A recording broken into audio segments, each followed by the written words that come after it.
Well, up next, we're putting the spotlight on the paints sector. Yesterday, remember, crude oil prices tumbled. Brent is below $70 a barrel, which is a great headline. And we saw a lot of the crude sensitives rally big time. It was OMCs. And of course, within the consumer arena, it was paint stocks, particularly Asian Paints. It was a nifty winner, up almost 4% yesterday. Asian Paints so far this year is actually flat. Perhaps you can argue that it's been in a long bear market of its own much earlier than the last 6 months correction started. And the stock is just checking how much is it off its 52-week high. It's about 35% off its 52-week high as well. So is the worst getting over for the paint space? Let's ask Abneesh Roy, Executive Director at Nuvama Institutional Equities. Abneesh, great to have you on. Thank you for joining in. So what do you say? I mean, a lot of these stocks have been already battered down so badly that do you expect that bear market to start ending? Yeah, thanks for having me. Yes, we are picking up some recovery in terms of the paint demand. In the first 9 months, the paint industry saw almost flattish volumes. Of course, in that space, our topic will be Berger Paints, not because Asian Paints, any execution issue is there. The problem with Asian Paints has been last few quarters, the urban salience. If you see any of the top metro cities, complete dominance of Asian Paint is there. And Berger is more of rural India, East India, Central India. And there the slowdown is much lesser. In fact, rural India, there is a recovery. So in the near term, medium term, we continue to prefer Berger Paints over Asian Paints. But overall sector, our sense is there is a slight recovery in terms of demand. And in terms of crude oil, absolutely yesterday's good performance of Asian, Berger, etc. Crude oil clearly is comforting. From a market share perspective, Birla Opus has taken, in our view, around 5 to 6% market share. The distribution scale-up has been good for Birla Opus, around 50,000 dealers, touching almost that. The advertising spends by Birla Opus has been high. So currently, if you see Cricket World Cup, Birla Opus is spending a lot of money there. In the IPL, it starts in the next 2 weeks. Again, Birla Opus is one of the key sponsors. So my sense is ultimately Asian and Berger Paints, if you see last 30, 40 years, they always come back. FY26, how we see the margin recovery will happen, demand recovery will happen for Asian and Berger.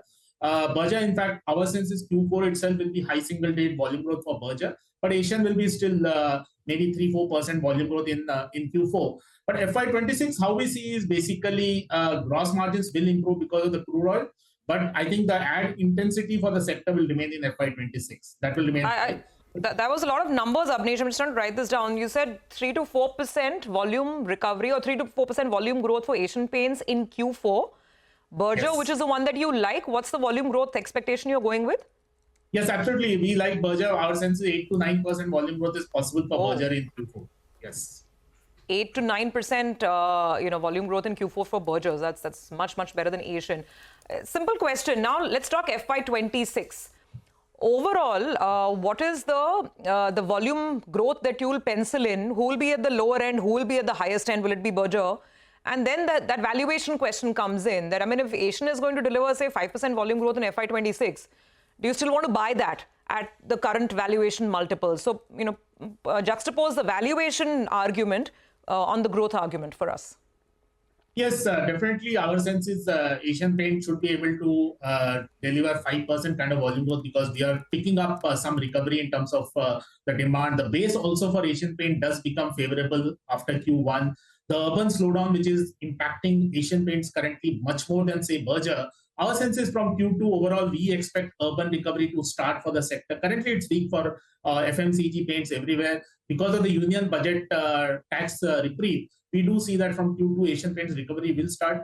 Coming to valuation comfort, see, Asian Paints is available below 40 times P multiple FY27.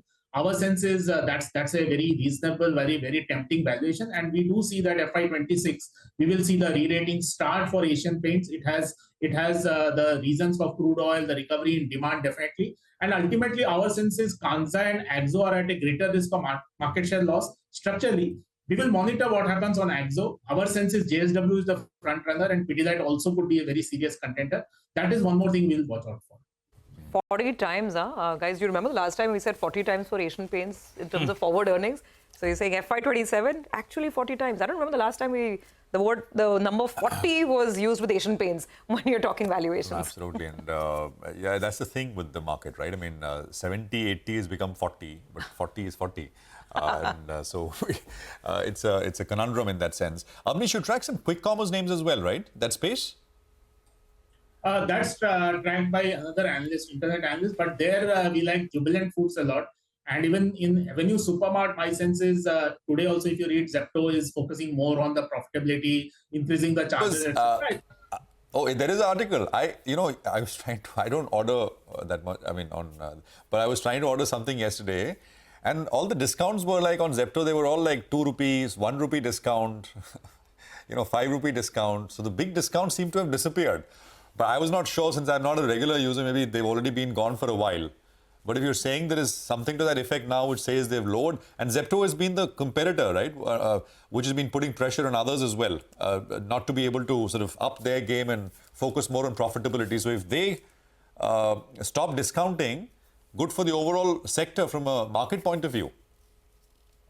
Yeah, it should be. If you see even comments by Zomato that the big disruption is by Zepto, yes, I would expect that.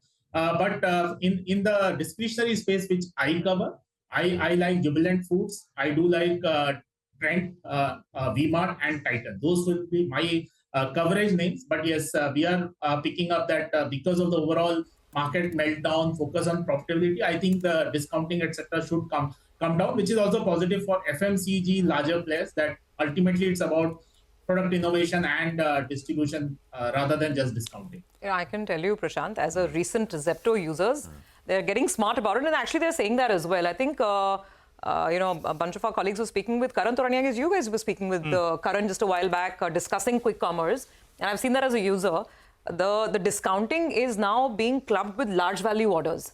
So above 600, whatever. Super Save or something, which is only eligible on 700 rupees. There's a minimum order value, so they're getting a little more tactical with their discounting. I wasn't sure whether this is less discounting, more discounting. It was confusing. It was very confusing for But I was surprised to see proudly 1 rupee discount, 2 rupee discount on 200, 300 rupee items. So I thought maybe they've actually lowered it a little bit.